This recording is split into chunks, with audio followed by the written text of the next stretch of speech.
أعوذ بالله السميع العليم من الشيطان الرجيم من حمزه ونفخه ونفسه. بسم الله الرحمن الرحيم. ربي يسر ولا تعسر وتمم بالخير. ربي زدني علما. وهو الذي جعلكم خلائف الأرض ورفع بعضكم فوق بعض درجات ليبلوكم فيما آتاكم إن ربك سريع العقاب وإنه لغفور رحيم. یہ ایک ہی آیت ہے، آیت مبارکہ 165 سورہ انعام کی 8واں سپارہ ہے۔ یہ آیت مبارکہ اختتام کرتی ہے سورہ انعام کی۔ سورہ انعام یہاں پر مکمل کمپلیٹ ہو گئی۔ یہاں پر 8ویں سپارے کا آدھا بھی ہو گیا، نصف۔ اب یہ کہ آپ نے چوتھائی قرآن مجید کا ترجمہ تفسیر پڑھ لیا۔ چوتھائی کس طرح سے؟ 7.5 سپارے ہو گئے۔ 7 سپارے ہم نے پورے وہ پڑھے، آدھا 8ویں کا پڑھا، کتنے ہوئے؟ 7.5۔ تو آپ اگر 7.5 کو آپ 4 سے ضرب دیں گے تو کیا جواب آئے گا؟ 30 جواب آئے گا۔ تو ہم نے جو ہے 1/4 1/4 قرآن کا ترجمہ تفسیر الحمدللہ پڑھ لیا۔ اور وہی ہے جس نے تمہیں زمین میں ایک دوسرے کا جانشین بنایا۔ خلائفہ، خلیفہ کی جمع ہے۔ اور تم میں سے بعض کو بعض پر اونچے درجے عطا کیے، فوقا بعد درجات، بعدکم بعد، ایک دوسرے کو، بعض کو بعض پر، تاکہ لیبلوا، لام کئی ہے، تاکہ وہ تمہیں ان نعمتوں میں آزمائے۔ کون سی نعمتیں؟ جو تم کو دی ہیں، جو اس نے تمہیں دیں۔ بے شک آپ کا رب جلد سزا دینے والا ہے، سریع العقاب ہے، سریع، اور بے شک وہ بہت بخشنے والا، بہت بخشنے والا کیا؟ یہ فارسی کا لفظ ہے، یعنی معاف کرنے والا، نہایت رحم کرنے والا ہے۔ لغفور الرحیم، یہ لام جو ہے تاکید کے لیے ہے کہ لازمی طور پر بہت زیادہ غفور الرحیم ہے۔ کس طرح سے آپ کہتے ہیں؟ اس لیے کہ ایک شخص 80 برس تک، سوچئے، تصور کیجئے کہ اپنے رب کی نافرمانی اپنے رب کے سامنے کر رہا ہوتا ہے، پھر وہ اس کو مہلت ملتی ہے۔ میں اور آپ کبھی مہلت دیں گے؟ یہ رب کی مہربانی ہے، یہ وہ رحیمی ہے، اس کی کریمی ہے، اس کی رحمت، اس کا کرم ہے جو اپنے بندوں کو ساتھ وہ عطا فرماتا ہے، اپنا کرم، اپنا فضل، اپنی رحمت۔ ورنہ تو ہمیں اور آپ کو موقع ملے تو اپنے دشمن کو ایک لمحے کا بھی موقع نہ دیں، لیکن اللہ، آپ تصور کیجئے، فی زمانہ بھی ہم دیکھتے ہیں 80 برس، 90 برس لوگ اللہ کی نافرمانیوں میں گزارتے ہیں، پھر بھی ان کو زندگی، صحت، دولت، سب کچھ ان کو اللہ تعالیٰ دیتا ہے، عطا فرماتا ہے۔ اسی طریقے سے پچھلے زمانوں میں ہزار برس لوگوں کی عمریں گزری، لوگوں کو اللہ نے مہلت دی، لیکن مجھے اور آپ کو موقع ملے تو کیا کریں گے؟ ایک لمحے میں اس کے کیا کریں گے؟ جان کا صفایا کر دیں گے، جتنی اذیت دے سکتے ہیں دیں گے۔ اللہ تعالیٰ ہم سب کو سمجھ دے کہ اللہ ہمارا رب، ہمارا مالک بہت ہی زیادہ غفور بھی ہے، بہت ہی زیادہ رحیم بھی ہے، کہ 1000 برس کسی کو عمر ملے یا جتنی برس بھی کسی کو عمر ملے اور وہ اپنے رب کی نافرمانیوں میں گزار دے، موت سے پہلے اگر وہ توبہ کر لے تو سب کچھ وہ معاف فرما دیتا ہے۔ سبحان اللہ و بحمدہ، سبحان اللہ العظیم۔ اے میرے مالک، ہم آپ سے توبہ کرتے ہیں، استغفار کرتے ہیں، آپ ہمیں بھی معاف کر دیں اور اپنے رحمت اور کرم اور فضل والے بندوں اور بندیوں میں شامل اور قبول فرما لیں۔ قرآن مجید میں سورہ بقرہ میں ہم پڑھائے ہیں، پہلے ہی سپارے میں اللہ تعالیٰ نے ارشاد فرمایا، انی جاعل فی الارض خلیفہ، بے شک میں زمین میں ایک خلیفہ بنانے والا ہوں۔ خلیفہ اللہ نے بنایا ہے۔ کس کو بنایا ہے خلیفہ؟ تو یہ قرآن مجید میں جگہ جگہ اللہ تعالیٰ نے خلیفہ کا بیان فرمایا ہے۔ خلیفہ، خلائف اس کی جمع ہے، اور خلافہ بھی اس کی جمع آتی ہے۔ تو اللہ تعالیٰ نے آزمائش کے لیے خلیفہ بنایا اور درجات میں فرق رکھا۔ تو پچھلی آیت میں ہم نے تلاوت کیا تھا، قل اغیر اللہ ابغی ربا وہو رب کل شیء، یعنی بات کیا ہے؟ بات یہ ہے کہ جس رب کے حضور میں سجدہ ریز ہوں، جس کی میں فرما برداری کر رہا ہوں، وہی مولائے برحق ہے، جس نے تمہیں گزری ہوئی امتوں کا قائم مقام بنایا۔ تو یہاں پر دیکھیے کہ ایک دوسرے پر اللہ نے مختلف لوگوں کے درجات دیے ہیں۔ مختلف معاملات میں مختلف قسم کے فرق رکھا گیا ہے. تو کیا ہے فرق؟ کس طرح کا ہے؟ قوت میں بھی ہے، علم میں بھی ہے، دولت میں بھی ہے، اور دوسری باتوں میں بعض کو بعض پر فوقیت دی ہے. کچھ کا درجہ اونچا ہے، کچھ کا درجہ ذرا کم ہے. تو یہ کیوں ہے؟ یہ بطور آزمائش ہے. شکل و صورت میں بھی آپ دیکھیں گے لوگوں کو فرق نظر آئے گا کہ کوئی بہت خوبصورت ہے، حسین و جمیل ہے، کوئی قبول صورت ہے، اور کوئی کیا ہے تھوڑا کم شکل و صورت کا ہے. کسی کو اللہ نے بہت سے یعنی ذہین اور فتین بنایا ہے، صحت مند، اور کوئی کمزور ہے، ناسمجھ بھی ہے. تو یہ فرق رکھا گیا ہے، علم میں بھی عقل میں بھی ایک دوسرے پر برتری اللہ تعالیٰ نے دی ہے. اور یہ اس کا مقصد کیا ہے کہ اپنی دی ہوئی نعمتوں میں تمہارا امتحان لے. اگر تم کفر اختیار کر کے ناکام ہو گئے تو بہت جلد سزا بھی مل جائے گی. کیا فرمایا؟ ان ربک سریع العقاب. ٹھیک ہے، جیسے وہ غفور الرحیم بھی ہے تو سریع العقاب بھی ہے.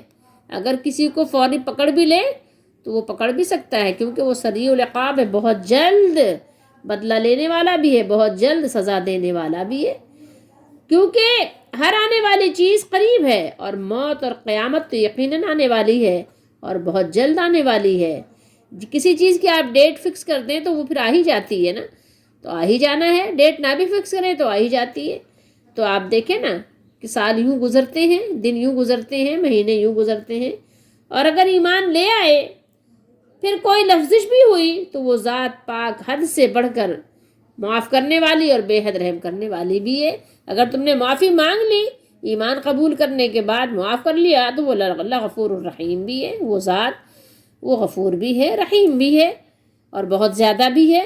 تاکید کے ساتھ فرمایا ہے وَهُوَ الَّذِي، تو وہی تو ہے، وہی ذات گرامی ہے جس نے مجھے اور آپ کو، جس نے تمہیں گزری ہوئی امتوں کا قائم مقام بنایا ہے. ٹھیک ہے، کیسا بنایا قائم مقام؟ ہم سے پہلے تو کوئی اور زمین کسی نے آباد کی تھی، اور ہمارے بعد بھی کوئی اور آباد کرے گا، اور کتنے زمانوں سے یہ سلسلہ چلا آ رہا ہے.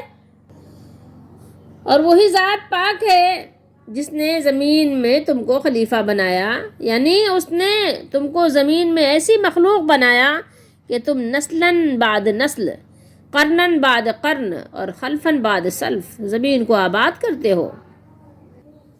سورہ زخرف میں اللہ نے فرمایا وَلَوْ نَشَاءُ لَجَعَلْنَا مِنْكُمْ مَلَائِكَةً فِي الْأَرْضِ يَخْلُفُونَ، اور اگر ہم چاہتے تو تم میں سے فرشتے بنا دیتے جو تمہاری جگہ زمین میں رہتے. تو اگر اللہ تعالیٰ چاہتے تو فرشتوں کو زمین پر آباد کر دیتے. اور سورہ نمل میں ارشاد فرمایا وَيَجْعَلُكُمْ خُلَفَاءَ الْأَرْضِ، اور کون تم کو زمین میں پہلے لوگوں کا جانشین بناتا ہے؟ بتاؤ کون ہے؟ وہی تو ہے، وہ اللہ مالک جس نے ہم کو پیدا کیا ہے. اور یہ الفاظ ایسے ہیں جس کو آپ اردو میں بہت زیادہ بولتے ہیں، فوقہ اوپر کو بولتے ہیں، بعض کو آپ بھی بعض ہی بولتے ہیں، بعض لوگ ایسے ہوتے ہیں، بعض لوگ ویسے ہوتے ہیں. درجے درجات یہ آپ اردو میں بھی بولتے ہیں. اور رفع آپ اردو میں بولتے ہیں، رفعت بلندی. وَرَفَعَ بَعْضَكُمْ فَوْقَ بَعْضٍ، اور ایک دوسرے پر درجے بلند کیے، یعنی اس نے رزق بھی کسی کو زیادہ دیا، کسی کو کم دیا. یہ اس کی اپنی حکمتیں ہیں. اخلاق، کسی کو بہت ہی خوبصورت اخلاق اور بہترین اخلاق سے اللہ نے نوازا ہے. خوبیوں، خرابیوں، صورتوں، شکلوں، رنگوں میں تم کو ایک دوسرے سے مختلف کر دیا، اور اس میں بھی اس کی بہت ساری حکمتیں ہیں جس کو میں اور آپ نہیں جانتے. بہت کچھ تو اللہ تعالیٰ نے ہمیں بتا بھی دیا ہے، سمجھا بھی دیا ہے، لیکن بہت کچھ اس کی حکمتیں ہم نہیں سمجھ پاتے. اللہ کو معلوم ہے کہ یہ جو اللہ تعالیٰ نے بعض کو بعض پر فوقیت دی، اور ان ساری سرفرازیوں کا مقصد یہ ہے کہ تمہاری آزمائش کی جائے کہ تم اپنے منعم حقیقی کی کس طرح شکر گزاری کرتے ہو.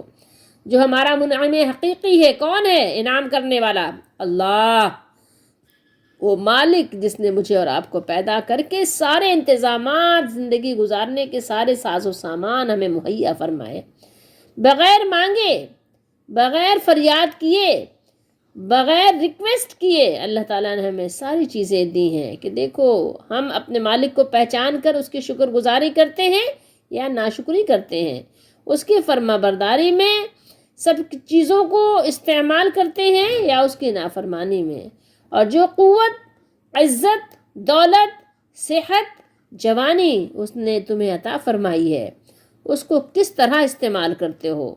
اگر وہ چاہے تو لمحوں کی بات ہے، لمحوں کی پلک جھپکنے کی بات ہے کہ تم کو عذاب میں گرفتار کر کے اور نیست و نابود کر دے، برباد کر دے، لیکن اس کی رحمت اور مغفرت بھی بے انداز ہے، اس کا اندازہ ہی نہیں لگایا جا سکتا۔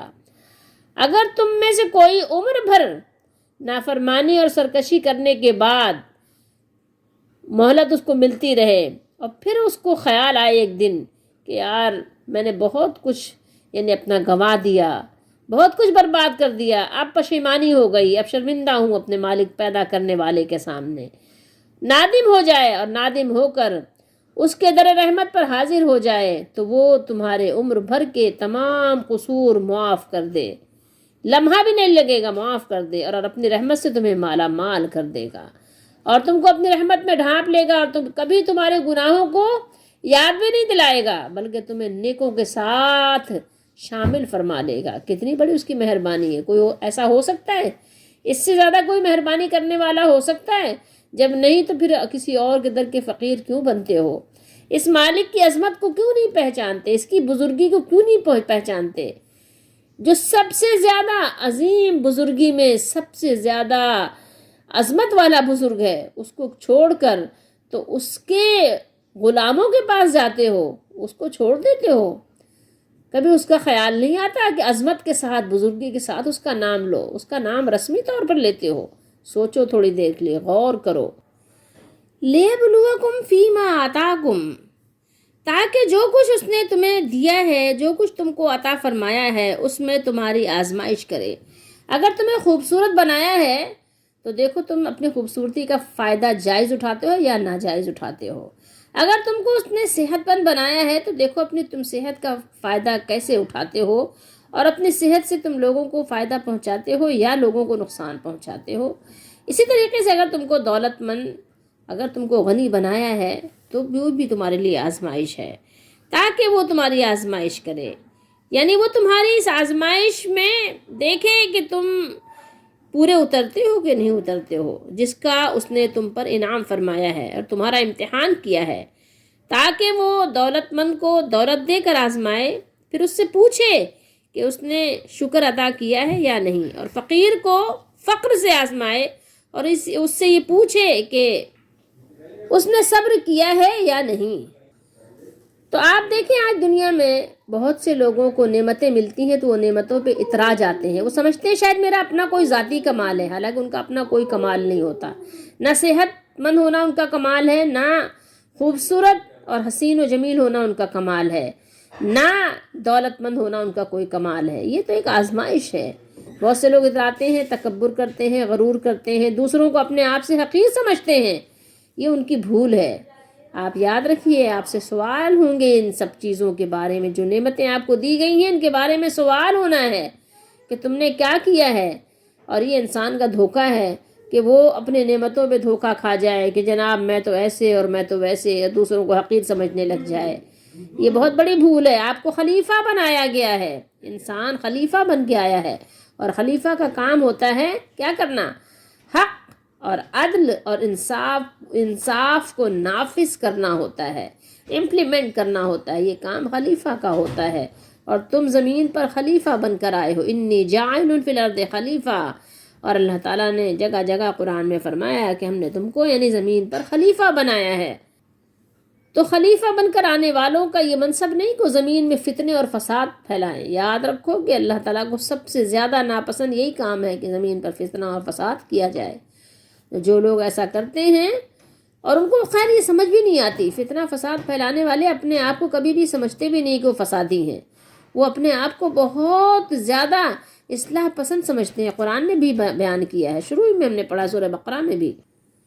تو یہ آیت مبارکہ مجھے سبق دے رہی ہے، ہم لوگوں کو سبق دے رہی ہے کہ دیکھو تمہیں جو نعمت بھی ملی ہے تو اپنے منعم حقیقی کا شکر ادا کرو اور صدق دل سے شکر ادا کرو کہ اللہ کا لاکھ لاکھ شکر ہے کہ اس نے ہمیں غنی کیا، دینے والا بنایا۔ اگر آپ حسین و جمیل ہو تو شکر کرو کہ اللہ تعالیٰ نے، اللہ کا شکر ہے کہ اچھی صورت پر بنایا، لیکن یہ مٹ جانے والی ہے۔ اصل کیا ہے؟ آخرت کی فکر کرو۔ آخرت کی فکر کیوں کرو؟ اس لیے کہ آخرت کو اللہ تعالیٰ نے بہت زیادہ عزت، کرم، فضل، رحمت، سکون، عافیت، راحت کی جگہ بنایا ہے۔ اس کی فکر کرو، اس کے لیے دوڑ لگاؤ۔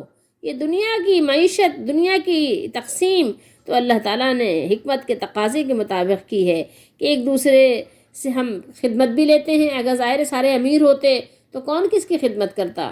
کوئی پھر آپ کو ملازم نہ ملتا، کوئی مزدور نہ ملتا، ٹھیک ہے؟ سارے غریب ہوتے تو دنیا کا نظام نہ چلتا۔ تو یہ تو اللہ تعالیٰ نے دنیا کا نظام چلایا ہے، لیکن مجھے آپ کو دیکھنا ہے، آخرت پر نظر رکھنی ہے۔ سورہ بنی اسرائیل میں فرمایا انظر کیف فضلنا بعضهم على بعض وللآخرۃ اکبر درجات واکبر تفضیلا۔ دیکھیے ہم نے کس طرح بعض کو بعض پر فضیلت بخشی ہے، اور آخرت درجوں میں دنیا سے بہت برتر اور فضیلت میں کہیں بڑھ کر ہے۔ آپ نے اور مجھے اس کے لیے کوشش کرنی ہے، اس کے لیے دوڑ لگانی ہے۔ وسارعوا الی مغفرۃ من ربکم وجنۃ عرضها السماوات والارض اعدت للمتقین۔ متقیوں کو اس کے لیے دوڑ لگانی ہے، ساری اپنی کوششیں اس کے لیے لگا دینی ہیں۔ اگر تو ہم متقی ہیں، غور کیجئے کہ کیا ہم متقی ہیں، تو یہ لوگوں پہ بڑائی مارنے کے لیے آپ کو چیزیں نہیں ملی ہیں کہ لوگوں پہ بڑائی ماریں، لوگوں کو کمتر سمجھیں، لوگوں کو حقیر سمجھیں اور اپنے آپ کو اونچا سمجھیں۔ اس لیے نہیں ہے۔ اگر اس لیے ہوتا تو پھر یہ آپ کی آزمائش ہی نہیں تھی۔ اور ایک چیز اور بھی غور کرنے کی ہے، یہ ہے بھی بہت عارضی۔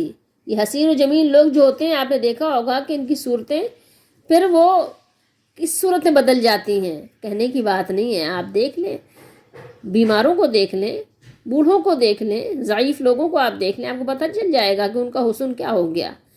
اسی طریقے سے دولت مندوں کو دیکھ لیں آپ، امیر کبیر لوگ بھی ہوں جو پڑے ہوئے ہیں بستر پہ، بیمار، آزار، چیخ رہے ہیں، کراہ رہے ہیں، آوازیں لگا رہے ہیں، کہیں بیچارہ کوئی ان کا کپڑا بدلا رہا ہے، کہیں کوئی ان کا جو ہے، مطلب بس آپ دیکھیں کہ کسی کے جو ہے آپ دیکھیں یورین بیگ لگا ہوا ہے، ساری دولت کا نشہ اتار دیتا ہے اللہ تعالیٰ۔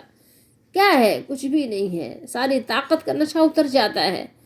پھر انسان کیا ہے، ایک کیسی معذور اور مجبور زندگی بسر کر رہا ہوتا ہے۔ کس بات پر تم اتراتے ہو؟ یہ تو تمہیں ایک وقت تک، تھوڑی دیر کے لیے، تھوڑی دیر کی مہلت ہے جو بہت جلد گزر جاتی ہے، تم کو اندازہ بھی نہیں ہوتا۔ اب تو ویسے بھی اتنی تیزی سے زندگی اور زندگی کی گاڑی گزر رہی ہے، گاڑی چل رہی ہے کہ آپ اس کا اندازہ بھی نہیں لگا سکتے۔ تو یہ تھوڑی دیر کے لیے کتنی بے وقوفانہ حرکت ہے کہ آپ بھول جاتے ہو، انصاف کا دامن چھوڑ دیتے ہو، عدل سے کام نہیں لیتے، اور اپنے امتحان کے پرچوں میں تم کیا ہوتے ہو؟ فیل ہو جاتے ہو، ناکام ہو جاتے ہو۔ اِنَّ رَبَّكَ سَرِيعُ الْعِقَابِ وَإِنَّهُ لَغَفُورٌ الرحیم۔ بار بار پڑھیے اور اپنے لیے دعا کیجیے کہ اللہ تعالیٰ ہمیں اپنے عقاب سے بچائے اور ہم پر رحم فرمائے، ہمیں معاف فرمائے۔ بار بار اللہ سے دعا کیجیے کہ بے شک آپ کا رب جلد عذاب دینے والا اور بے شک وہ بہت معاف کرنے والا، بہت مہربان بھی ہے۔ یہ دیکھیے ڈرانا بھی ہے اور رغبت دلانا بھی ہے، اس کو ترغیب و ترغیب کہتے ہیں۔ اس کا حساب اور عذاب اس کے لیے بہت جلد آنے والا ہے جو اس کی نافرمانی اور اس کے رسولوں کی مخالفت کرتا ہے، اور بے شک وہ بہت معاف کرنے والا، بہت مہربانی فرمانے والا بھی ہے اس کے لیے جو اللہ تعالیٰ کی فرما برداری اختیار کرے اور اللہ کے رسولوں کی بتائی ہوئی خبروں کو سچا مانے، اور جو ہم سے طلب کیا گیا ہے اس کے لیے کوشش کرے۔ ہم سے طلب کیا کیا گیا ہے؟ کیا مطلوب ہے ہم سے اللہ کو؟ کہ ہم اللہ کی فرما برداری کریں، اللہ کی نافرمانی نہ کریں، اور اس کے حرام کردہ چیزوں کو حرام جانیں، اس سے بچیں، اور حلال کردہ چیزوں کو حلال جانیں، اور حلال کے لیے جو ہمیں حکم دیا گیا ہے وہ ہم استعمال کریں۔ تو یہاں بتائیے کہ کیا مشکل بات ہے؟ کوئی مشکل بات ہے؟ آسان ہی آسان ہے۔ اللہ تعالیٰ ہم سب کو سمجھنے کی توفیق دے۔ بہت سی آیات ایسی ہیں قرآن مجید میں جو ترغیب و ترہیب پر مشتمل ہیں۔ اللہ تعالیٰ کبھی تو اپنے بندوں کو جنت کی صفتوں اور اپنی نعمتوں کی طرف توجہ دلا کر ترغیب دیتے ہیں، اور کبھی جہنم اور اس کی سزاؤں، اس کے عذابوں اور روز قیامت کی ہولناکیوں کو بیان کر کے ڈراتے ہیں، اور کبھی ترغیب و ترہیب دونوں کو ایک جگہ جمع فرما دیتے ہیں تاکہ ہر شخص اس سے اپنے حسب حال نصیحت حاصل کر سکے۔ ہم اللہ تعالیٰ سے دعا کرتے ہیں کہ اللہ تعالیٰ ہمیں اپنے ان بندوں میں سے بنائے جو اس کے احکام کی اطاعت بجا لاتے ہیں، اس کے منع کردہ امور کو ترک کر دیتے ہیں اور اس کی دی ہوئی خبروں کی تصدیق کرتے ہیں کہ ہاں یہ سچی ہیں، کیونکہ ہمارا رب کیا ہے؟ انہ قریب مجیب ہے۔ ہمارا رب جو ہے وہ قریب بھی ہے، مجیب بھی ہے، وہ دعاؤں کا قبول فرمانے والا بھی ہے، وہ سمیع الدعا ہے۔ بے شک ہمارا رب دعاؤں کا بہت زیادہ سننے والا ہے، وہ جواد بھی ہے، وہ عطا فرماتا ہے اور پھر پلٹ کر احسان بھی نہیں جتاتا، وہ کریم بھی ہے اور وہ وہاب بھی ہے۔ اللہ تعالی ہم سب پر اپنا کرم فرمائے۔ وہ جواد و کریم ہے، وہ وہاب ہے، اس کے پیارے پیارے خوبصورت نام ہیں، اس کے ناموں کے وسیلے سے اس سے دعا کرو، اس سے بڑھ کر کوئی مہربانی کرنے والا زمین پر نہیں ملے گا۔ اور اس کا عذاب بھی ایسا ہے اور اتنا شدید ہے کہ اگر تو پتہ چل جائے نا لوگوں کو، مومن کو پتہ چل جائے، علم ہو جائے کہ اللہ کے پاس کس قدر شدید سزائیں ہیں، تو کوئی بھی اللہ تعالیٰ کی بنائی ہوئی جنت کی امید ہی نہ کرے، جنت مانگے ہی نہیں، بلکہ یہ مانگے کہ اللہ ہمیں عذاب سے بچا لے۔ حدیث شریف سناتے ہیں مسند احمد، مسلم شریف، ترمذی شریف کے حوالے سے حدیث شریف ہے، رسول اللہ صلی اللہ تعالیٰ علیہ وآلہ وسلم نے ارشاد فرمایا، اگر مومن کو علم ہو جائے کہ اللہ تعالیٰ کے پاس کس قدر شدید عذاب اور سزائیں ہیں، تو کوئی بھی اس کی جنت کی طمع نہ کرے۔ طمع کیا؟ کوئی مطلب یعنی ایک امید ہوتی ہے نا، امید نہ کرے۔ اور اگر کافر کو یہ معلوم ہو جائے کہ اللہ تعالیٰ کی رحمت کس قدر بے پایاں ہے، کتنی زیادہ ہے، تو کوئی بھی کافر اس کی جنت سے، اللہ کی جنت سے مایوس نہ ہو۔ اللہ تعالیٰ اپنے بندوں پر بہت مہربان ہے، لیکن وہ سریع العقاب بھی ہے، ہمیں اس سے ڈرنا بھی چاہیے، کبھی نڈر نہیں ہونا چاہیے۔ اللہ تعالیٰ کو ڈرنے والے بندے، متقی بندے بہت پسند ہیں۔ اور صحیح مسلم شریف کی حدیث شریف ہے، حضرت ابو ہریرہ رضی اللہ تعالیٰ عنہ نے فرمایا کہ رسول اللہ صلی اللہ علیہ وسلم نے فرمایا، لما خلق اللہ الخلق کتب فی کتابہ فہو عندہ فوق العرش ان رحمتی تغلب غضبی۔ جب اللہ تعالیٰ نے مخلوق کو پیدا فرمایا تو ایک کتاب میں جو اس کے پاس عرش کے اوپر ہے یہ لکھا ہے کہ بے شک میرے رحمت میرے غضب پر غالب۔ اب دیکھیے یہاں تھوڑی دیر کے لیے توجہ دیجیے، بس مختصر سی بات یہ کہ ربط کیا ہے اس آخری آیت کا سورہ انعام کی پہلی آیت سے، کیا ربط ہے؟ ہر آیت کا دوسری آیت سے کچھ نہ کچھ ربط ہوتا ہے، تعلق ہوتا ہے، لیکن قرآن مجید کا یہ ایک خوبصورت اعزاز ہے کہ ابتدا اور انتہا میں بھی ربط ہوتا ہے، یعنی اسٹارٹنگ کس چیز سے ہوئی اور اختتام کس سے ہوا۔ تو دیکھیے ابتدا میں فرمایا اللہ نے کہ الحمدللہ الذی خلق السماوات والارض وجعل الظلمات والنور، کہ سب تعریف اس اللہ کے لیے ہے جس نے پیدا فرمایا آسمانوں اور زمین کو اور بنایا اندھیروں کو اور نور کو۔